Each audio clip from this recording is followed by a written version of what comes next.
ఈ రాష్ట్ర ప్రజలకు చంద్రబాబు నాయుడు గారు ఎన్నికల ముందు ఇచ్చినటువంటి అనేక హామీల్లో ప్రధానమైంది ఈ రాష్ట్రంలో ఉన్నటువంటి యువతకు, చదువుకునేటువంటి విద్యార్థులకు అనేక హామీలు ఇవ్వడం జరిగింది. వాటిలో సూపర్ 6లో కూడా అనౌన్స్ చేయడం జరిగింది. అధికారం వచ్చి 10 నెలలు అయిపోయినా కూడా ఇప్పటి వరకు ఒక్క రాగి నయా పైసా కూడా ఆయన ఇచ్చేటువంటి హామీలు అమలు కాలేదు. దాంట్లో ప్రధానంగా ఈ ఫీజు రీయింబర్స్మెంట్ అరాకొరా కొంతమందికి ఈ యొక్క ఫీజులు పడినాయి తప్పితే majority of the section 80 to 90% అగ్రకులాల వారికి ఎవరికే కానీ ఇంతవరకు ₹1 కూడా పడలేదు. యువతకు చెప్పినటువంటి హామీ ప్రతి ఒక్క నిరుద్యోగికి ₹3,000 ఇస్తానన్నటువంటి హామీ ఇంతవరకు ₹1 ఇవ్వలేదు. ఈ బడ్జెట్లో ₹1 పెట్టలేదు. అంటే ఈ బడ్జెట్లో పెట్టలేదంటే 2 సంవత్సరాలు అయిపోయినా కూడా ₹1 కూడా రాదు.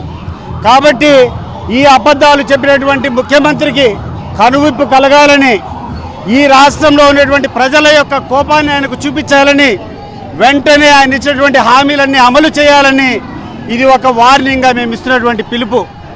ఇది ఉధృతమవుతుంది. ఈయన ఇచ్చినటువంటి హామీలు నెరవేర్చకపోతే ఇది ఒక ప్రభంజనంగా మారుతుంది. రాబోయే రోజుల్లో తెలుగుదేశం పార్టీ నాయకుడు అనేవాడు రోడ్డు మీదకి రావాలంటే భయపడేటువంటి పరిస్థితులు ఉంటాయి.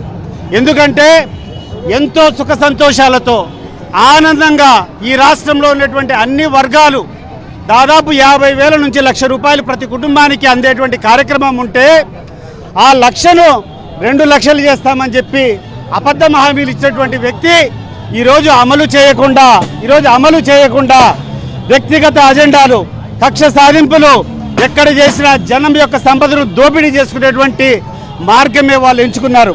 కాబట్టి ఈ ప్రభుత్వాన్ని హెచ్చరిస్తున్నాం, వెంటనే మీరు ఇచ్చినటువంటి హామీలు అమలు చేయండి, లేకపోతే ప్రజల యొక్క ఆగ్రహానికి మీరు కొట్టుకుపోతారు అని చెప్పి వార్నింగ్ ఇస్తున్నారు.